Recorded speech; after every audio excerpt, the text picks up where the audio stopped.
그날은 저는 국회만 진입한 줄 알았어요.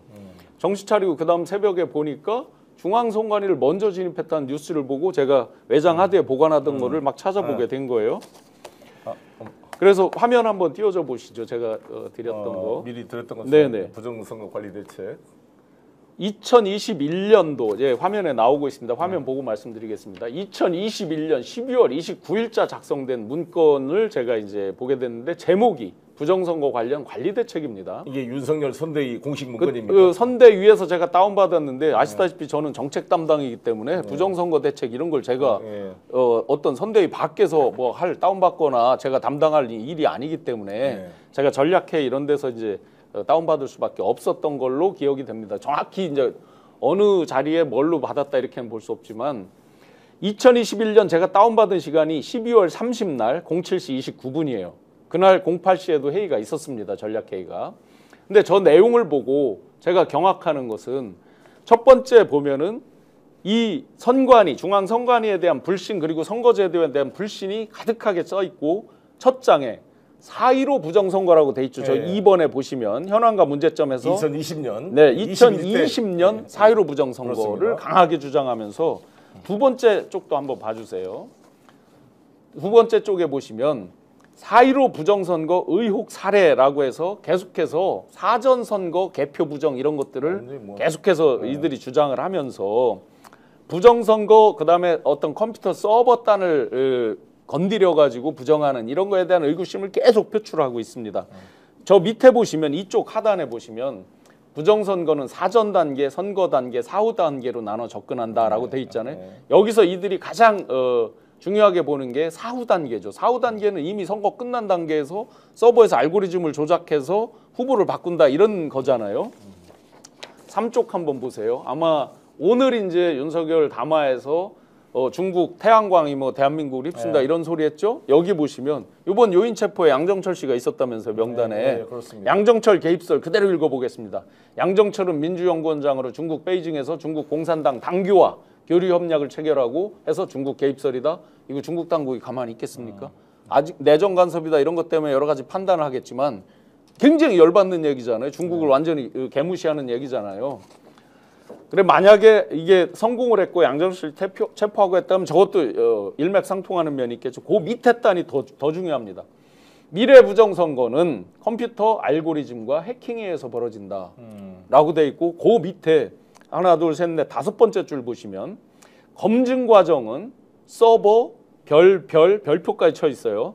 서버 확보 그리고 로그인 기록 확보 등이 필요하다라고 되어 있죠.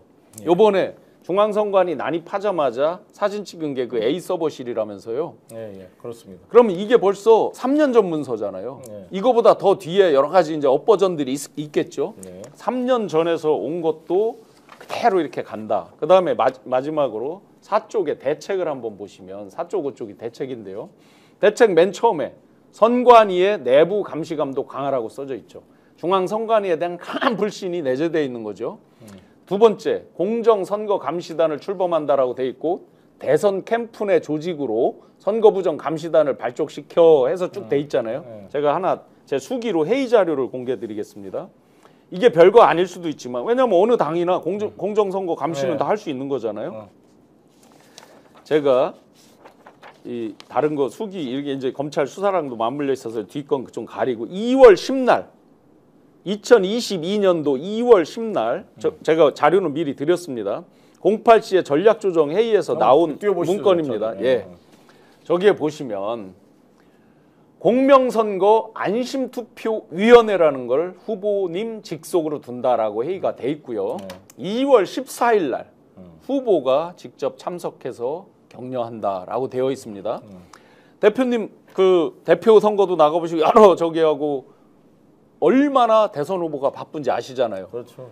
요런 선거단, 요런 뭐 공명선거 감시단 이런 걸 하는데 참석 못하죠. 후보가 가서 굳이 할 일이 있습니까? 후보가 갈 시간도 없고 굉장히 비중을 뒀다는 뜻이잖아요. 그렇죠. 이게 뭐 국회의원이 가든지 다 저희가 추론해 보면 굉장히 비중을 뒀다. 이건 3월 7일 날 문서거든요.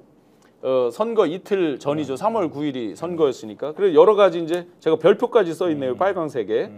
부정선거 신고센터가 이미 설치돼 있는 거예요. 부정선거 신고센터에 당사 기조국 3층에다가 설치된 거에 책임자가 원희룡 본부장이라고 돼 있죠. 네 명이나 상근을 시키고 뭐가 있을 때는 이 부정선거 신고센터에다가 신고를 해라는 얘기를 빨간 별표로 아예 쳐서 이렇게 있습니다. 네. 뒤집어서 결론적으로 처음부터 대선 당시부터 이런 음모론에 마치 집단적 세뇌처럼 심취해 있었고 거기에 실제로 여기 대책에 돼 있는 걸 그대로 이 사람들이 반영해서 쓸 정도로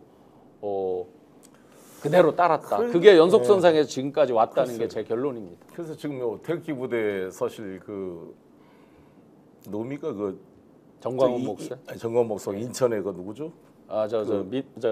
맨날 부정선거 주장하는. 네네 민경욱. 예. 뭐, 제가 대통령속 청년위원장 할 때 대변인을 했어요. 청와대 대변인. 아니, 이런 사람들이 맨날 부정선거 의혹을 하는데 아니 그러면 어떻게 대통령 선거를 0.73%로 당신들이 이기냐고.